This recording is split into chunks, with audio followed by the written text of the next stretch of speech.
సహోదరి సహోదరులారా, మన మధ్యలో ప్రత్యేకమైనటువంటి సహోదరి మన మధ్యలో ఈరోజు ఉన్నారు. ఈవిడ పేరు షల్లీ పెర్రీ గారు. ఈవిడ అమెరికా దేశంలో 32 సంవత్సరాలుగా ఒక సంఘంలో ఒక పాస్టర్గా పనిచేస్తున్నారు. ఆమె మన మధ్య ఉండి మనకు వాక్యం అందించడము మనకి ఎంతో ఆశీర్వాదకరము. ఇప్పుడు సిస్టర్ షల్లీ పెర్రీ గారు మన కొరకు వాక్య భాగాన్ని అందిస్తారు. దాన్ని నేను తెలుగులో మీ కొరకు అనువాదం చేయబోతున్నాను. Sister Shelly Perry, please share the word of God people. Oh, that will be a pleasure. ఇది మాకెంతో సంతోషంగా ఉంది. I have some great things to tell you today. ఈ రోజు మీకు కొన్ని గొప్ప విషయాలు మీకు చెప్పాలనుకుంటున్నాను. We live in a world that is full of music. ఈ రోజు మనం ఎంతో సంగీతంతో ఆనందంతో ఉండేటువంటి లోకంలో మనం జీవిస్తున్నాం. And always there are great songs that are written and sung. చాలా చాలా మంచి మంచి పాటలు, చాలా మంచి మంచి సంగీతం ఈ రోజుల్లో రాయబడుతూ ఉంటుంది. That become very popular and people love them. చాలా మంది ప్రజలు దాన్ని ఆశపడుతూ ఉంటారు, చాలా వింటూ ఉంటారు, దాన్ని ఎంతగానో ఆశపడుతూ ఉంటారు వినటానికి. But today I want to talk to you about the song of songs, the song of all songs. ఈ రోజు మనం ధ్యానించుకోబోయేటువంటి గ్రంథం ఏంటంటే బైబిల్లో ఉన్నటువంటి ఆ యొక్క పరమ గీతములు అనేటువంటి గ్రంథం గురించి, ఆ యొక్క పరమలో ఉన్నటువంటి గీతం, ఆ యొక్క దేవుని యొక్క బైబిల్ గ్రంథంలో ఉన్నటువంటి ఆ పరమ గీతముల గురించి మనం నేర్చుకోబోతున్నాం. Wouldn't you like to know the best song in the whole world that's ever been sung? మీ యొక్క లోకంలో ఉన్నటువంటి ప్రత్యేకమైనటువంటి గీతం ఏదైతే ఉందో అది మీరు తెలుసుకోవాలనుకుంటున్నారా? And maybe you're like me. When I listen to a good song, I try to understand what it's about. నేను ఒక మంచి పాటని నేను విన్నప్పుడు నేను దాన్ని అర్థం చేసుకుని ఉండవచ్చు. Many times it's a love song. నేను దాన్ని చాలా వినడానికి నేను చాలా ప్రేమిస్తున్నాను. దాన్ని వినడానికి నేను ఆశపడుతూ ఉండవచ్చు. And I listen to the words and see if I can identify with what is being said in the song. ఆ యొక్క పాటలో, ఆ యొక్క గీతంలో ఏం చెప్పబడిందో దాని గురించి నేను చాలా సార్లు వినటం వల్ల దాన్ని నేను చాలా ఇష్టపడుతూ ఉండవచ్చు. Well, today I'm going to talk about the Song of Songs. ఈ రోజు మనము చెప్పబోయేటువంటి విషయం ఏంటంటే బైబిల్ గ్రంథంలో ఉన్నటువంటి పరమ గీతములు అనేటువంటి పుస్తకం గురించి మనం నేర్చుకోబోతున్నాం. And I want you to know up on the front of the teaching. ఈ యొక్క పాఠం యొక్క ముఖ్య భాగం ఏంటంటే దాని గురించి మనం నేర్చుకోవడం అనేటువంటి చాలా ముఖ్యమైనటువంటిది. This is a love song. ఇది చాలా ప్రేమతో కూడినటువంటి గీతము. It's a love song between God and his bride. ఇది దేవునికి మరలా ఆయన సంఘానికి మధ్యన ఉన్నటువంటి ఒక ప్రేమ గీతము. It's a song that describes the inner life of Jesus Christ. ఈ పాటలో దేవుని యొక్క లోపల ఉన్నటువంటి ఆ యొక్క లక్షణాలన్నీ కూడా తెలియబడ్డాయి. So it's the greatest song that's ever been sung. ఇది ఒక గొప్ప పాట. ఎప్పుడు కూడా ఎవరు కూడా ఈ గీతాన్ని ఆలపించలేదు. And it's a song about the greatest man that has ever lived. ఈ యొక్క గీతంలో ఈ లోకంలో ఇంతకు ముందు ఎన్నడూ కూడా నివసించినటువంటి ఒక గొప్ప వ్యక్తి గురించి ఈ గీతంలో మనకు చెప్పబడింది. And he still lives. ఆయన ఇంకనూ నివసిస్తూనే ఉన్నారు. And today I'm going to teach out of Song of Songs chapter 5 verse 10. ఈ రోజు మీకు చెప్పబోయేటువంటి విషయము ఆ యొక్క పరమ గీతంలో ఉన్నటువంటి ఆ యొక్క 5వ అధ్యాయంలో ఉన్నటువంటి 10వ వచనంలో ఉన్నటువంటి మాటను మీతో పంచుకోవాలని ఆశపడుతున్నాను. Now keep in mind this is a song. మీరు గుర్తుపెట్టుకోండి, ఇది ఒక గీతము. And so there's love language. ఇది ఒక ప్రేమ భాష. But I'm taking this love language out of the Bible. ఈ ప్రేమ భాషను నేను బైబిల్ గ్రంథంలో నుంచి మీకు తెలియజేస్తూ ఉన్నాను. And I'm going to help you understand what the words mean. ఇందులో ఉన్నటువంటి మాటల యొక్క అసలైన అర్థం ఏంటనేది మీకు తెలియజేయాలని ఆశపడుతున్నాను. And you're going to have an opportunity to fall in love. మీరు కూడా ఈ యొక్క ప్రేమలో మీరు వెళ్ళడానికి మీకు కూడా అవకాశం ఉన్నది. When you hear how much Jesus Christ loves you, మీకు తెలుసా యేసుక్రీస్తు మిమ్మల్ని ఎంతగా ప్రేమిస్తున్నాడు అనేటువంటి విషయం. When you find out about his character, మీరు ఆయన యొక్క గుణ లక్షణాలు మీరు తెలుసుకున్నారా? His whole inside life, the life of his inner man. ఆయన ఆత్మలో ఆయన లోపల జీవించేటువంటి వ్యక్తి ఏ విధంగా ఉంటాడనేటువంటి విషయం మీకు తెలుసా? And how that life, how he feels about you. ఆయన నీ గురించి ఏమనుకుంటున్నాడు అనేటువంటి విషయం నీకు తెలుసా? Maybe you say, I don't know Jesus Christ. మీరు చెప్పవచ్చు నాకు యేసుక్రీస్తు అంటే ఎవరో తెలియదండి అని చెప్పవచ్చు. I have my religion. నాకు నా యొక్క మతం ఉన్నది. I worship many gods. నేను ఎంతో మంది దేవుళ్ళను నేను ఆరాధిస్తూ ఉన్నానని చెప్పవచ్చు. But I believe today, కానీ నేను ఒక విషయాన్ని నమ్ముచూ ఉన్నాను. if you are wise, నీవు జ్ఞానము కలిగినటువంటి స్త్రీ గాని పురుషుడు గాని అయితే, and if you yield your heart, నీవు దేవుని కొరకు నీవు వెతకాలను ప్రయత్నించినట్లయితే, God's Holy Spirit will reveal Jesus Christ to you. యేసుక్రీస్తును నిన్ను పరిశుద్ధాత్మ దేవుడు నీకు పరిచయం చేయబోతున్నాడు. And we're going to talk about the beauty of his love for you. ఈ రోజు ఆయన యొక్క ప్రేమలో ఉన్నటువంటి ఆ యొక్క సౌందర్యాన్ని మీరు తెలుసుకోబోతూ ఉన్నారు. And so I'm going to start. మనము ఈ యొక్క వాక్యాన్ని మనం ధ్యానం చేసుకోబోతున్నాం. The song is, and I'm picking up in a place in the song where there's a woman and a man. ఈ గీతంలో మనం చూసినప్పుడు ఒక స్త్రీ మరియు ఒక పురుషుడు ఉన్నట్టుగా మనం చూస్తున్నాం. Symbolically, this woman is a believer, a lover of this man who is Jesus. ఈ యొక్క వృత్తాంతంలో ఈ యొక్క స్త్రీ అనేటువంటిది మనకు సూచనగాను, ఆ యొక్క పురుషుడు యేసుక్రీస్తు మనల్ని ప్రేమించినటువంటి యేసుక్రీస్తుకు సూచనగాను ఉన్నది. So just listen to how this lover of her soul, how this Jesus Christ loves this bride. ఈ విధంగా మనం చూసినప్పుడు యేసుక్రీస్తు ఈ విధంగా తన సంఘాన్ని ఏ విధంగా ప్రేమించాడు అనేటువంటి విషయాన్ని మనం ఇక్కడ గమనిస్తాం. Now this is picking up in verse 10 where she is describing her beloved. అక్కడ చెప్పబడినట్టుగా ఆయన చెప్పబడుతున్నాడు, అతను నా ప్రియుడు, నా ప్రాణప్రియుడు అని పిలువబడుతున్నారు. Where he has revealed himself to her. ఆయన తన కొరకు తను తాను వ్యక్తపరచుకుంటున్నారు. She says, my beloved is dazzling. అక్కడ చెప్తున్నారు కదా, నా ప్రియుడు ధవళవర్ణుడు అని చెప్తూ ఉన్నాడు. What does that mean? దాని యొక్క అర్థం ఏమిటి? She says that her God, her beloved, her Lord, the one that she is betrothed to, is gloriously beautiful. ఆమెకు ఉన్నటువంటి ఆ దేవుడు, ఆమె కలిగి ఉన్నటువంటి ఆ యొక్క ప్రియుడు ఎంతో మహిమ కలిగినటువంటి వాడు అని అర్థం వస్తుంది. I have never heard anyone say that about anyone. నేను ఎప్పుడు కూడా ఇటువంటి మాట ఎవరి కొరకు కూడా చెప్పడం నేను వినలేదు. She says he is dazzling. ఆయన ధవళవర్ణుడు అని వర్ణిస్తూ ఉన్నది. Think about that. Do you know anyone who is dazzling? మీకు తెలుసా ఆయన ధవళవర్ణుడని? మీరు ఆలోచించండి కొంచెం సేపు. But Jesus Christ is dazzling. యేసుక్రీస్తు ధవళవర్ణుడు. He's brilliant. ఆయన ఎంతో గొప్ప ప్రకాశమైనటువంటి వ్యక్తి. He is glorious. ఆయన ఎంతో మహిమలో జీవించేటువంటి వ్యక్తి. And his light is beautiful. ఆయన వెలుగు ఎంతో సౌందర్యమైనటువంటిది. And this is what she says about him in this love song. అందుచేతే ఇక్కడ ఒక ప్రేమ గీతముగా ఆ యొక్క ప్రియుని నిమిత్తము ధవళవర్ణుడు అని వర్ణిస్తూ ఉంది. And she goes on to describe him some more. ఇంకను అతని ప్రియుని కొరకు ఇంకను వర్ణిస్తూ ఉన్నట్టుగా మనం చూస్తున్నాం. She says, my beloved is dazzling and ruddy. నా ప్రియుడు ధవళవర్ణుడు, రత్నవర్ణుడు అని మనం చూస్తున్నాం. And what does ruddy mean? ఈ యొక్క రత్నవర్ణుడు అనగా అర్థం ఏమిటి? When we're talking about Jesus Christ, మనం యేసుక్రీస్తు గురించి మనం మాట్లాడుకునేటప్పుడు sometimes we can think that he's really weak and lowly. మనము కొన్ని సార్లు చాలా నీరసంగా, చాలా తక్కువ వారంగా మనం జీవిస్తూ ఉంటాం. And he's really down and he's really sad. మనం చాలా విచారంగా, మనం చాలా బాధతో మన జీవితాలు మనం కొనసాగిస్తూ ఉంటాం. But she says no, he's brilliant. కాదు, అతను ఎంతో జ్ఞానం కలిగినటువంటి ఎంతో తెలివైన వాడు అని చెప్తుంది. And he's ruddy. ఆయన చాలా ఒక రత్నవర్ణుడు అని చెప్తుంది. And ruddy, that word was described of King David. ఈ యొక్క రత్నవర్ణుడు అనేటువంటి మాట ఆ యొక్క దావీదు గురించి రాయబడినట్టుగా మనం చూస్తున్నాం. King David was a man's man.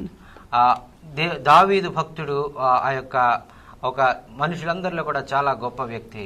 He grew up in the hills of Israel.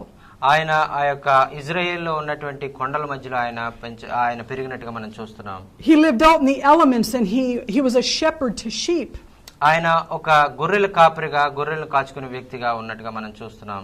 He killed the lions and the bears to protect the sheep.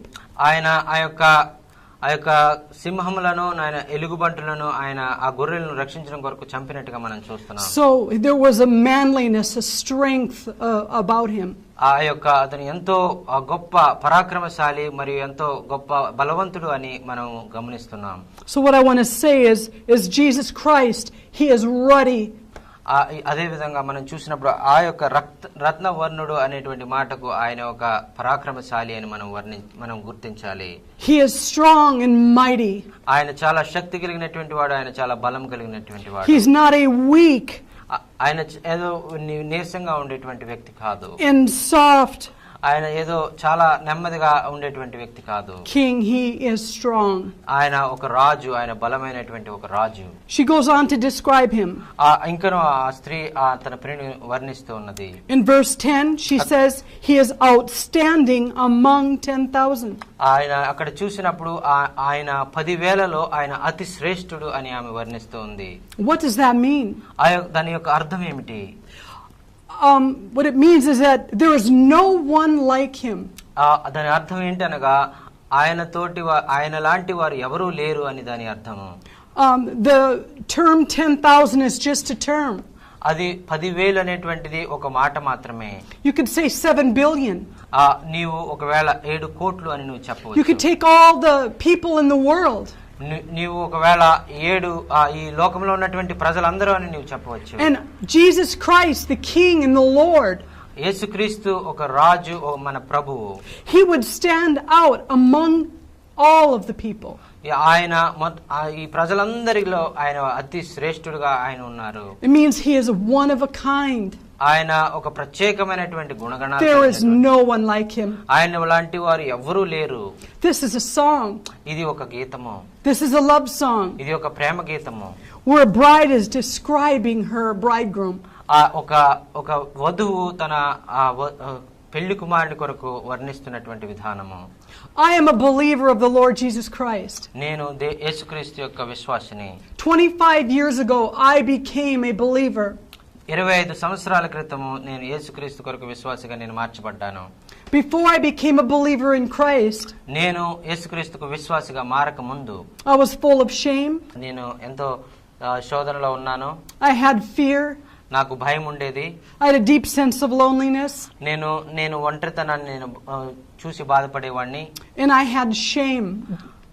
నేను ఇది చాలా సిగ్గుపడేటువంటి వ్యక్తిగా నేను ఉండేవాడిని. Because I had sin in my heart and in my life. ఎందుకంటే నా జీవితంలో చాలా పాపము ఉండేది కాబట్టి నేను చాలా సిగ్గుపడుతూ జీవించేవాడిని. And I had nowhere to go with that. నేను ఆ మాటల గురించి నేను వెళ్ళడానికి ఇష్టం లేదు. But I'm going to go on with the song. ఈ యొక్క ప్రేమ గీతం గురించి మనము నేర్చుకుందాం, మనం ప్రయత్నం చేద్దాం. Because I'm describing my Lord. ఎందుకంటే నేను నా దేవుణ్ణి మీకు తెలియచేస్తూ ఉన్నాను. This is our God. ఈయన మా యొక్క దేవుడు. The one true God. ఈయన ఒకే ఒక్క నిజమైన దేవుడు. This is his inner life. ఆయన అంతరంగం ఈ విధంగా ఉంటుంది. And when you receive him as your Lord, నీవు ఆయనని నీ దేవునిగా నువ్వు అంగీకరించినట్లయితే, and your Savior, నీ రక్షకునిగా నీవు అంగీకరించినట్లయితే, you become his beloved. నీవు ఆయనకు ప్రియమైన వానిగా, ప్రియమైన దానిగా నువ్వు మార్చబడతావు. And you will begin to discover that he is this way. ఆయన ఎటువంటి వ్యక్తో నీకు నీవే ఆయన గురించి నువ్వు తెలుసుకోబోతున్నావు. Now in verse 11, ఇక్కడ చూసినట్లయితే 11వ వచనం మనం చూసినప్పుడు it talks about his head. అది ఆయన తల గురించి వర్ణించబడింది. Now what that means, దాని అర్థం ఏమిటంటే, his head is like gold. ఆయన శిరస్సు అపరంజి వంటిది, బంగారం వంటిది అని రాయబడి ఉన్నది. My God, నా దేవుడు Jesus Christ, యేసుక్రీస్తు ప్రభువు, his head is like gold. ఆయన తల శిరస్సు అపరంజి వంటిది అని రాయబడి ఉన్నది. It means that the head stands for his leadership. ఆ శిరస్సును గురించి చెప్పడం ఏంటంటే ఆయన అధికారాన్ని గురించి అది చెప్పబడుతుంది. His leadership is gold. ఆయన అధికారం ఎటువంటిదంటే అది అపరంజి వంటిది, బంగారం వంటిది అని వర్ణిస్తూ ఉన్నది. But she goes on to say that it's pure gold. ఆయన అది ఇంకా ఆమె వర్ణిస్తుంది కదా, బంగారం అనగా అపరంజి అనగా అది చాలా శుద్ధమైనటువంటి బంగారం అని ఆమె వర్ణిస్తూ ఉన్నది. It means that you can trust him. ఆయన నీవు నమ్మాలని అక్కడ చెప్తుంది. Pure gold means it's the highest quality of gold. Pure ఆ యొక్క అపరంజి అనగా అది చాలా ఎక్కువ క్యాలరీలు కలిగినటువంటి బంగారము. So when we're talking about the leadership of the Lord Jesus Christ, మనం ఇక్కడ యేసుక్రీస్తు యొక్క గుణగణాల గురించి మనం తెలుసుకుంటున్నాం. and we're talking about his head ఆయన తల గురించి మనం నేర్చుకున్నాం. being described as pure gold, ఆయన అది చాలా బంగారము, చాలా శుద్ధమైనటువంటి బంగారం అని తెలుసుకున్నాం. we're saying that he has the highest quality of leadership. ఆయనకి ఒక ప్రత్యేకమైనటువంటి ఆ యొక్క లక్షణాలు ఆయన కలిగి ఉన్నటువంటి దేవుడు. అధిపతిగా ఉండడానికి ఆయనకి ప్రత్యేకమైన లక్షణాలు ఉన్నాయి. My Lord and Savior, నా యేసు, నా దేవుడు, నా క్రీస్తు is the best leader ఆయన ఒక ప్రత్యేకమైనటువంటి అధికారి that has ever been. అది ఎవరు అంత మంచి అధికారి, అంత ప్రత్యేకమైన అధికారి ఎవరు ఉండలేరు. And he is returning soon ఆయన మరలా తిరిగి రాబోతున్నారు. to rule over this earth. ఈ యొక్క భూమిని అంతటిని కూడా మరలా ఆయన రాజ్యం చేయడం కొరకు ఆయన తిరిగి రాబోతున్నారు. In the fullness of this perfect pure leadership. ఈ యొక్క వారిని పూర్తిగా దేవునిలోకి వారిని నడిపించడం కొరకు, వారి మీద పూర్తిగా వారిని అధికారము చేయడం కొరకు. This gives me great hope. ఇది నాకు ఎంతో గొప్ప నిరీక్షణ కలుగజేస్తుంది. A woman that was full of shame, ఎంతో సిగ్గుతో ఉన్నటువంటి ఒక స్త్రీ లాంటి నాకు, full of fear, ఎంతో భయంతో ఉన్నటువంటి నాకు, I had no peace, నా జీవితంలో ఎటువంటి శాంతి లేదు, I had shame. నేను ఎంతో సిగ్గుతో ఉండేదాన్ని. This is the man. ఈ వ్యక్తి, This is the God ఈ దేవుడు, that loves me, నన్ను ప్రేమించే ఈ దేవుడు, that has saved me. నన్ను రక్షించిన దేవుడు, He died for me. నా కొరకు మరణించినటువంటి దేవుడు, He paid the penalty for my sin. నా పాపాలకు నేను పొందవలసిన శిక్షను ఆయన మీద వేసుకుని ఆయన పొందినటువంటి దేవుడు. He took all of my shame. నా యొక్క ఆ యొక్క శాపాన్ని, నా యొక్క పాపాన్ని తీసినటువంటి దేవుడు. And he gave me his peace. ఆయన శాంతిని నాకు అనుగ్రహించినటువంటి దేవుడు. I can sing this song about him. నేను ఆ పాటను నా రక్షకుని కొరకు నేను పాడతాను. I have peace. నాకు ఈ రోజు శాంతి ఉన్నది. Now if I stumble, నేను ఒకవేళ పడిపోయినప్పుడు, it's not who I am. అది నేను ఒక ఏదో విధంగా నేను భావించను. I am his beloved. నేను ఆయన బిడ్డను. And when I stumble, నేను ఎప్పుడైనా ఒకవేళ పడిపోయినట్లయితే I just look at my beloved. నేను నా ప్రభు వైపు చూస్తాను. And I see that he paid the price on the cross. నా కొరకు ఆయన సిలువలో అర్పించినటువంటి ఆ యొక్క విలువ వైపు నేను చూస్తాను. And because we have a love story, మాకు మేమిద్దరం కూడా మేము ఒక ప్రేమ కథను మేము కలిగి ఉన్నాము. I can say, I'm sorry I hurt your heart. నేను ఒకవేళ మీ హృదయాన్ని నేను బాధపరిచినట్లయితే నన్ను And క్షమించండి. immediately, నేను ముఖ్యంగా ఆ యొక్క వెంటనే నేనేం చేస్తానంటే, any shame that wants to come, ఒకవేళ నేను సిగ్గుపడినప్పుడు it can't come to me. అది నా దగ్గరికి రాదు. Because I have supernatural peace. ఎందుకంటే నాకు ఒక ప్రత్యేకమైనటువంటి శాంతి నా హృదయంలో ఉంది. I have supernatural love in my heart. నా దగ్గర ఒక ప్రత్యేకమైనటువంటి దేవుని యొక్క ప్రేమ నాలో ఉన్నది. When I received Jesus Christ over 25 years ago, నేను 25 సంవత్సరాల క్రితం నేను యేసుక్రీస్తుని నేను అంగీకరించినప్పుడు, I became a brand new person. నేను ఒక నూతన వ్యక్తిగా నేను మార్చబడ్డాను. One day I was one person. ఒక రోజు నేను ఒక వ్యక్తిగా నేను ఉన్నాను. And after receiving his spirit, నేను ఆయన ఆత్మను నేను పొందుకున్న తర్వాత he came to me. ఆయన నాలోకి వచ్చారు. The Bible says that he seeks and searches. Bible గ్రంథం ఏం చెప్తుందంటే ఆయన వెతుకుతూ ఉన్నారు, ఆయన ప్రజలందరినీ గమనిస్తూ ఉన్నారని చెప్పబడుతుంది. That he looks for those that are lost, those that are willing to come to him. నశించిన వారిని వెతకడానికి, ఎవరైతే ఆయన దగ్గర రావాలని ప్రయత్నిస్తున్నారో వారందరినీ కూడా ఆయన దగ్గర తీసుకోవడానికి ఆయన వెతుకుతూ ఉన్నారని వ్రాయబడి ఉన్నది. Your whole life, నీ యొక్క జీవితం అంతా కూడా Jesus, his perfect leadership, యేసుక్రీస్తు నీకు మంచి అధికారిగా నీకు ఉండబోతున్నాడు. will search for you. ఆయన నీ కొరకు వెతుకుతూ ఉన్నారు. And he is the one true God. ఆయనే ఒకే ఒక్క నిజమైన దేవుడు. I know many people with many religions. ఈ యొక్క సమయంలో ఈ యొక్క ప్రదేశంలో మనం చూసినప్పుడు ఎన్నో రకాలైనటువంటి దేవతలు అనేటువంటి వారు ఉన్నారు.